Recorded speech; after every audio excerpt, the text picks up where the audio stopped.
I'd like to talk about something that I'd like to talk about the Lord of the Rings. This amazing, amazing masterpiece trilogy of Tolkien. And you know, at the beginning it was thought of as a children's fantasy, but now I don't think many people are considering it in those terms nowadays. What it is, it's a deep, symbolic, epic story about conscious beings struggling to evolve over the stumbling blocks of negative darkness, selfishness, greed, which are all inside of all of us. Struggling to overcome these things for greater soul evolution, greater growth into the light and love and oneness of the universe. The Lord of the Rings. Okay, it's the story of this dark being, this tremendously powerful dark being, Sauron, who creates a ring, creates 9 rings, but 1 ring to rule over the other 9, so maybe it's 10 rings. And this 1 ring is called the Ring of Power, and this ring that controls all the other rings. And in the story you have all of this all-powerful ring. It's actually a ring, you know, like you wear on your finger, with this ancient inscription on it. And it's totally compelling. People see it and they want it, and they'll do anything to have it, and to have the power which it embodies, which has been imbued in it, the power to control, to dominate. And so it's the story, I'm sure as most of you know, of this little hobbit, humble little hobbit named Frodo, who has been, destiny has given him the ring. His uncle gave it to him, who had found it after it had tempted him and spoiled his life. He's been given this ring, and he's been given this task of destroying this 1 ring, the Ring of Power, to liberate all the beings of Middle-earth. Because as long as this ring exists, forces of darkness or forces of light are tempted by it and become dark. And so the sacred task of Frodo is to destroy this ring by going up to Mount Doom and throwing it in the volcano and destroying the ring. And he's the ring bearer and given this task, and it has a terrible cost, a terrible price on his soul, because it influences him, it beckons him, it seduces him to not destroy the ring, but to use it for his own self-aggrandizement and his own false power and here is my beautiful cat, Brava, who is a sweet, sweet, wonderful being. And okay, so what is it really all about? Well, this thing which is called the ring of power, it's a great tempter, it's a great lie, false seducer. And it's not a ring of true power, not at all. It's a ring of false power. It's a ring of if you will, the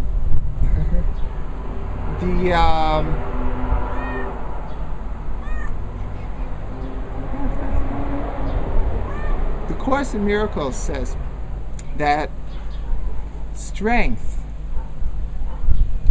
and light are synonymous, and weakness and darkness, in the negative sense, are synonymous. So it's not a ring of real strength, the opposite.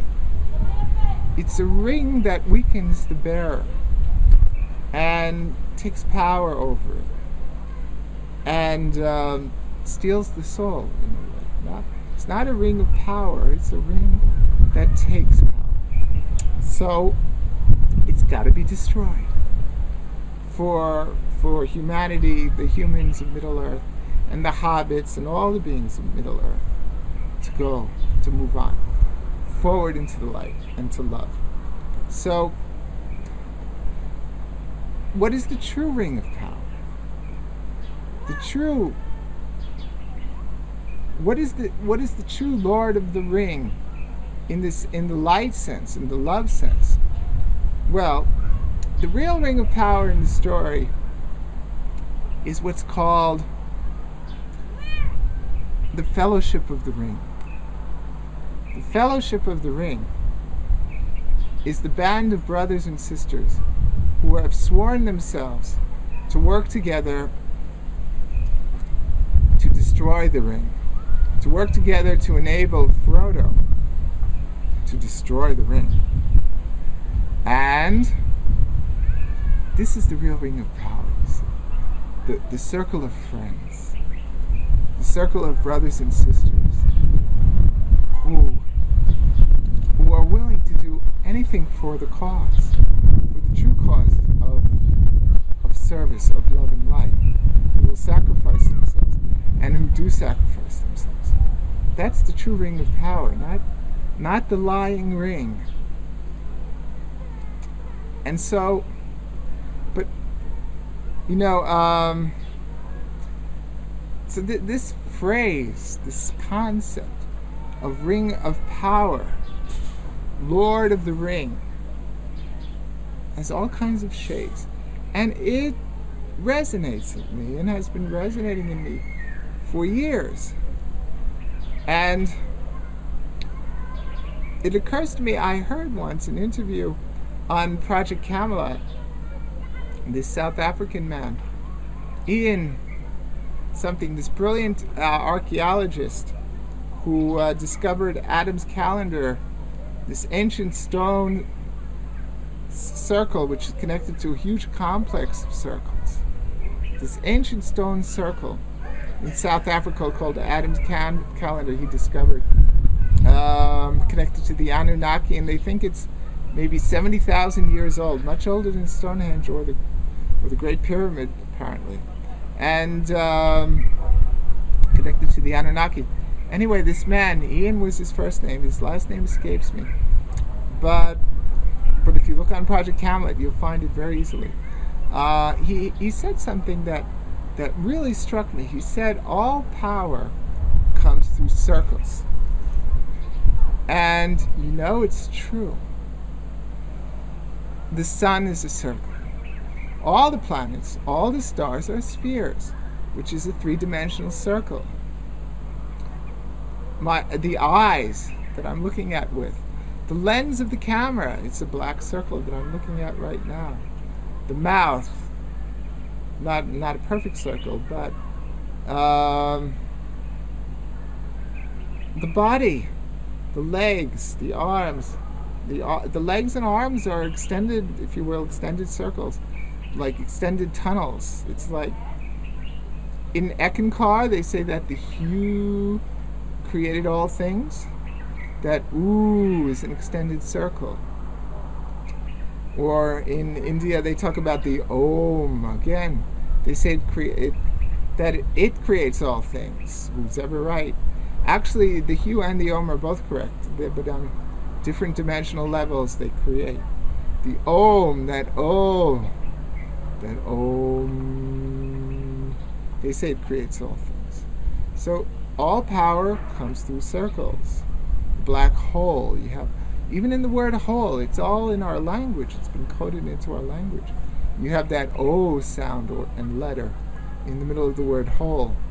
And the word whole with the W. So all power comes through circles. And it comes through, or it could suck out. Now this ring that must be destroyed, it sucks power. But the sun, whatever star, planet, radiates out power. So he said it, and the chakras in our body are spheres, are circles. So for me, I want to be the Lord of the Rings, but what does it mean for me? What does it mean I want it in a positive sense, in a love-light sense? And for me it means my chakras. It means gaining a healthy, balanced, harmonious chakra system, so that I could live a healthy, balanced, and harmonious life and improve my physical body as well. So, to be a Lord of the Rings.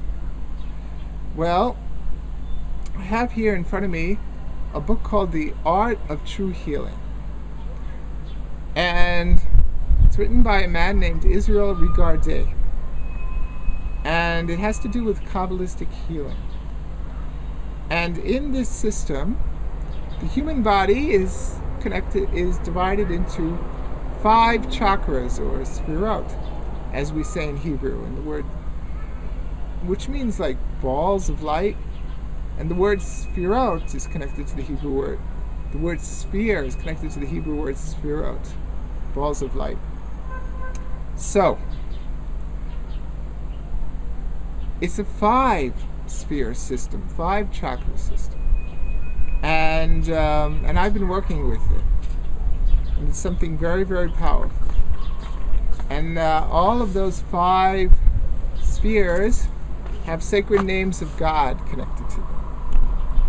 And by working with these 5 spheres, I am working to become a Lord of the Rings. That is, a Lord of the Rings inside of me, the spheres of light, so that I can achieve what I want, in please God, for the highest good of all. So, I'd like to talk about the spheres. The first one is above the head, and it's called Ya. Okay, no accident. Ya is the sound of the Big Bang. It's that E, that point, which is absolute compaction, physicality, condensation, which turns into the Ya. Okay? Ya. Well, that's the name of the sphira, the chakra above the head. The Big Bang. And it's coded. The word Ya is coded. So, of course, the word Ya is the beginning of Yahovah, the sacred name of God. The name of God so sacred, many people won't say it in my tradition. They won't say it out of fear, and I do believe that in these times that we live in, it's inappropriate. And, well, my friend, very wonderful, powerful channeler and teacher, channeled Yehovah